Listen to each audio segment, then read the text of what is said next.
Chers internautes, bonjour. Dieu nous a fait grâce de nous accorder encore une nouvelle semaine. Nous bénissons son nom pour tout ce qu'il fait.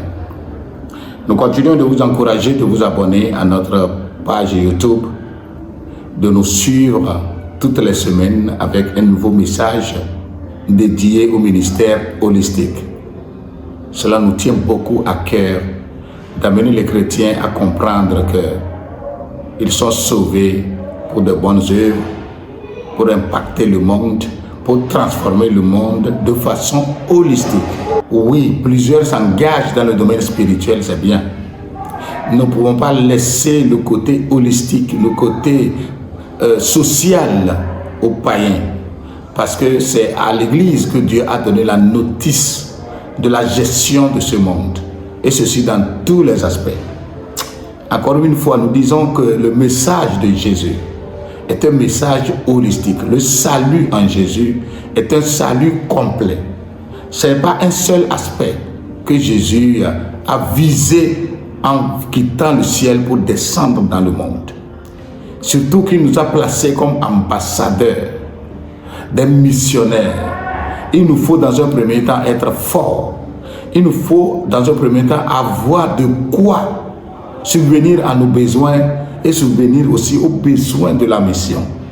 La mission a besoin d'être évoluée dans tous les aspects, dans les aspects spirituels, aspects moraux, aspects matériels comme aspects financiers. C'est pourquoi nous nous donnons ce devoir de donner chaque lundi un message sur le développement, la mission intégrale de l'Église. Et ce matin encore, nous allons lire un passage des Saintes Écritures avec un commentaire dans une quinzaine ou vingtaine de minutes. Que Dieu nous donne une bonne condition d'écoute. À présent, lisons notre texte dans Jacques, le chapitre 2, à partir du verset 14. Jacques 2, verset 14. Mes frères, que sert-il à quelqu'un de dire qu'il a la foi s'il n'a pas les œuvres? La foi peut-elle le sauver? Si un frère ou une sœur sont nus et manquent de la nourriture de chaque jour, et que l'un d'entre vous leur dise: allez en paix, chauffez-vous et vous rassasiez, et que vous ne leur donniez pas ce qui est nécessaire au corps, à quoi cela sert-il? Il en est ainsi de la foi. Si elle n'a pas les œuvres, elle est morte en elle-même.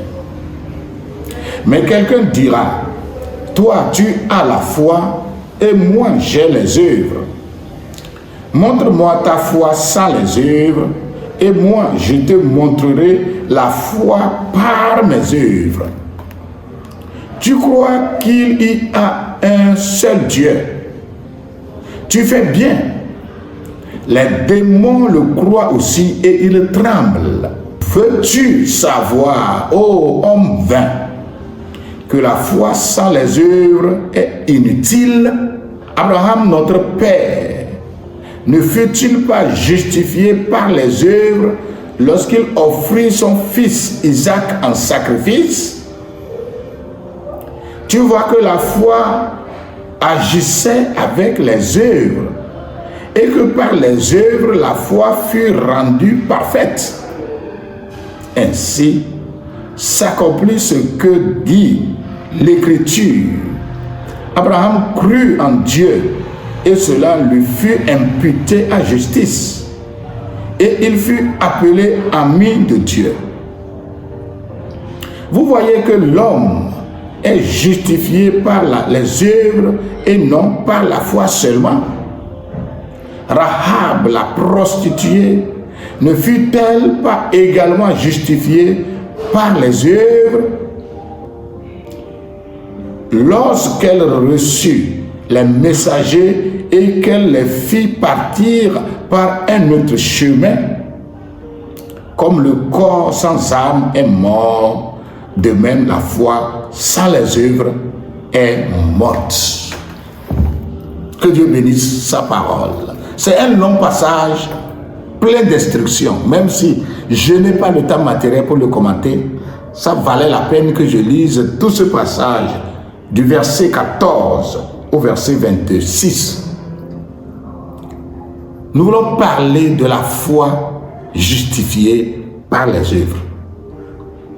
La foi justifiée par les œuvres. Encore une troisième fois, la foi justifiée par les œuvres. Chers pasteurs, chers internautes, chers chrétiens fidèles, partout où vous êtes et vous nous suivez, la foi est toujours justifiée par les œuvres. C'est comme le code et la conduite. C'est comme une médaille à double face. C'est comme une pièce de monnaie qui a cette double face. Quelle que soit la pièce de monnaie ou le papier d'argent que vous avez, elle est composée de deux faces.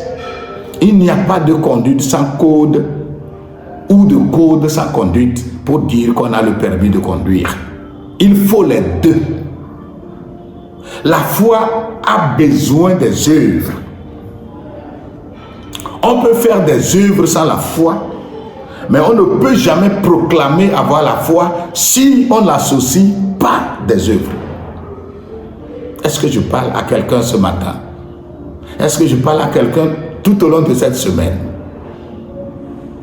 Jacques dit, montre-moi ta foi sans les œuvres et moi je vais te prouver ma foi par mes œuvres.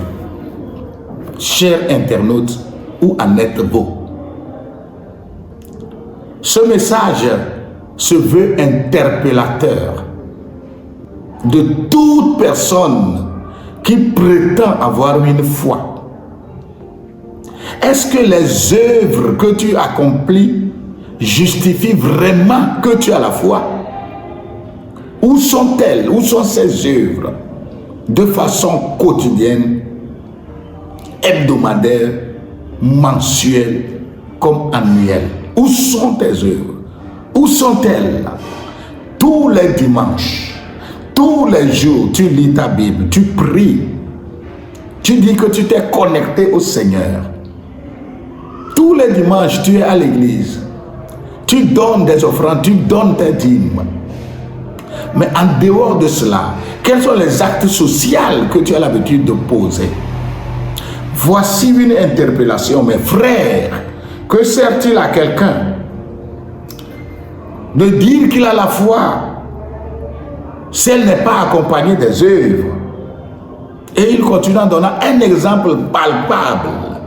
Si vous avez un frère à côté de vous qui manque de tout, ce qu'il va manger, de quoi il va s'habiller, où il va se loger, mais que tu le connaisses, tu ne fais que de l'encourager, tu pries pour lui, tu souhaites le bonheur pour lui, mais tu ne l'as pas accompagné d'un geste matériellement parlant, socialement parlant. À quoi cela sert-il? Ces mots que tu as dit dans ses oreilles, ces prières que tu as faites pour lui, par quel moyen il sera sauvé? Il sera béni. Il va, n'est-ce pas, joindre les deux bouts si tu ne l'accompagnes pas. Et il nous a donné deux exemples. L'exemple d'Abraham et l'exemple, n'est-ce pas, de Rahab. Je vais parler d'abord de l'exemple d'Abraham. Abraham était une personne de foi, mais aussi il était aussi une personne d'action. Abraham était une personne d'action. Il a cru en Dieu quand Dieu l'a appelé, il est sorti. À chaque fois qu'il a une révélation, il pose l'acte conséquent. Quand Dieu lui a dit de chasser Ismaël, il l'a chassé.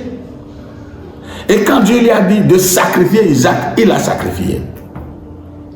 C'est là la preuve de sa foi. C'est ça la marque de sa foi.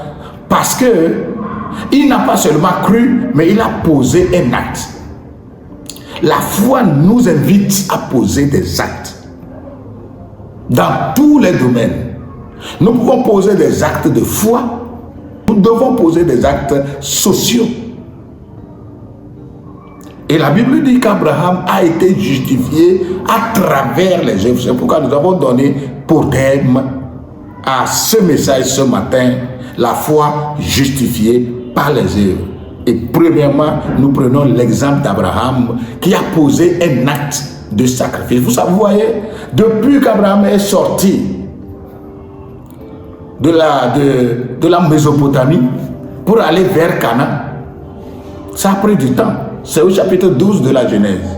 Mais regardez, c'est au chapitre 22, après qu'il ait donné Isaac en sacrifice, que Dieu l'appelle pour dire: Abraham, je sais maintenant que tu m'aimes.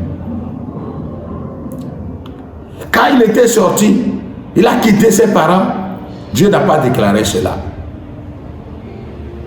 Quand Dieu l'avait reproché, il s'est circoncis à 99 ans, Dieu ne lui a pas dit que tu m'aimes. Quand il a reçu les anges qui allaient détruire Sodome, Dieu ne lui a pas dit que tu m'aimes. Quand il a renvoyé Ismaël, Dieu ne lui a pas dit que tu m'aimes. C'est lorsqu'il a sacrifié Isaac, Dieu l'interpelle, Dieu l'appelle et lui dit: je sais maintenant que tu m'aimes. Veux-tu être justifié? Tu as une foi, c'est bon, mais accompagne cette foi des œuvres. Très important mon frère ce matin. N'oublie pas ce message ce matin. Commence à écrire quelque part les actes que tu aimerais poser en cette année. Commence à poser des actes. Le deuxième cas, c'est Rahab. Rahab, n'est-ce pas, faisait partie des habitants de Jéricho et elle avait pour nom et pour métier prostituée. Elle était prostituée de profession. Elle a accueilli des étrangers et elle les donnait tout ce qu'ils voulaient, même son corps. Mais quand elle a reçu les messagers de Josué, qui étaient venus pour explorer, espionner Jéricho, les habitants ont su que ce sont les Juifs. Ils sont venus pour les détruire. La parole de Dieu nous dit que Rahab les a cachés dans un premier temps et a montré autre chemin aux habitants, à ses frères de Jéricho, qu'ils sont déjà partis. Et quand ces derniers les poursuivaient, en suivant une route, elle est montée vers eux pour leur dire: je sais que vous avez un Dieu. Votre présence dans ce pays a vibré tout le monde de panique, de peur. Dieu vous a certainement donné Jéricho, mais est-ce que vous pouvez me préserver la vie sauve? Je vous ai caché, j'ai montré ma bienveillance envers vous. Est-ce que vous pouvez le faire aussi pour moi? Et voilà, c'est dans ce sens qu'elle est rentrée, n'est-ce pas, dans les promesses d'Abraham. Elle est restée connectée avec les Juifs. Et donc, les Juifs lui ont dit, ces espions lui ont demandé de laisser le fil de cramoisi par lequel ils sont descendus et passer par autre chemin qu'elle leur a montré. Si vous passez par ce chemin, vous ne pouvez pas être atteint. Et rester là-bas pendant longtemps avant de continuer la route. Et ils ont suivi cela. Lorsque cette corde de cramoisi rouge est restée là-bas, et quand nous allons le voir, nous allons vous donner la vie sauve, toi et toute ta famille. Et c'est ainsi que, lors de la destruction de Jéricho, Rahab et sa famille ont eu la vie sauve. Rahab s'est joint à Israël pour aller à Canaan et elle est devenue grand-mère de Jésus. Alléluia. Elle fait partie de la lignée de Jésus. Femme de Jéricho, prostituée de profession. Elle a commencé d'abord par un acte avant même la foi chez elle. Mais Dieu l'a fait grâce. Comprenez, frères et sœurs, que la foi que nous avons a besoin impérativement des œuvres. Que personne ne vous dise le contraire. Personne ne vous dise le contraire. Souvent, nous faisons des messages erronés. Nous détournons la parole de Dieu. Oui. Dans la Bible, après la foi, pour que la foi soit une foi convaincante, une foi conquérante, une foi salutaire, elle a besoin impérativement des œuvres. Vous n'allez pas me dire le contraire. Toute église, tout chrétien, tout pasteur, tout évangéliste qui balaie l'œuvre sociale du revers de la main est en train de préparer son église pour la destruction. Si vous ne vous engagez pas dans le social, votre foi n'est jamais complète. Votre ministère n'est jamais complet. Tout ce que vous allez faire, c'est inutile. Vous risquez même de perdre votre salut. Parce qu'il n'y a pas de foi sans les œuvres. Jésus lui-même, en quittant le ciel pour venir nous sauver sur la terre, a posé un acte social. Vous comprenez un peu?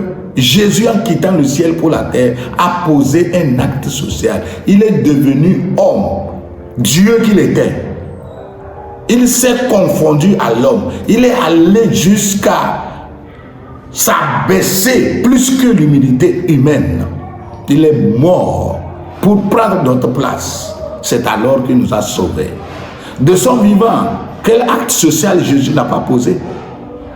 Il a payé l'impôt comme toute autre personne. Il a résolu les problèmes du point de vue social. J'aurai l'occasion dans l'avenir pour vous en parler. Pour vous parler de noces de Cana. C'est un acte social qu'il a posé. Il a déclaré même l'Esprit du Seigneur sur moi. Parce qu'il m'a oint pour annoncer la bonne nouvelle aux pauvres. J'ai déjà laissé un message concernant cela que vous pouvez suivre. Il a guéri les malades. Il a nourri des foules. Il a libéré les captifs. Quel acte social Jésus n'avait pas posé? Et quel est le message que vous me donnez là?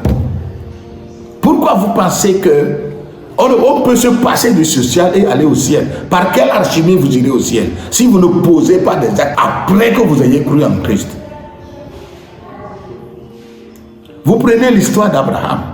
Il n'a jamais laissé que des autels. Abraham a laissé des puits. Il a laissé des troupeaux. À sa génération, il a laissé des terres. À sa génération, vous devez impérativement, chers pasteurs, chère Église, l'heure de l'œuvre sociale a sonné. Vous devez vous engager. Nous devons nous engager pour le social. La foi sans les œuvres est morte. La foi est justifiée par les œuvres. La foi doit être justifiée par les œuvres. Abraham a été justifié par les œuvres. Sa foi a été justifiée par les œuvres. Rahab, sa foi a été justifiée par les œuvres. L'église du 21e siècle, c'est l'heure du social. Si des gens n'ont pas cru en Christ jusqu'à présent, les 99% de ceux qui n'ont pas cru, ce n'est pas parce qu'ils n'ont jamais entendu parler de Jésus. C'est parce qu'ils ne voient pas les œuvres de l'Église. Les anciens pays du christianisme hier, ils ont abandonné le social aux mains de l'État, aux mains des ONG. C'est pourquoi la plupart des temples sont devenus des monuments aujourd'hui.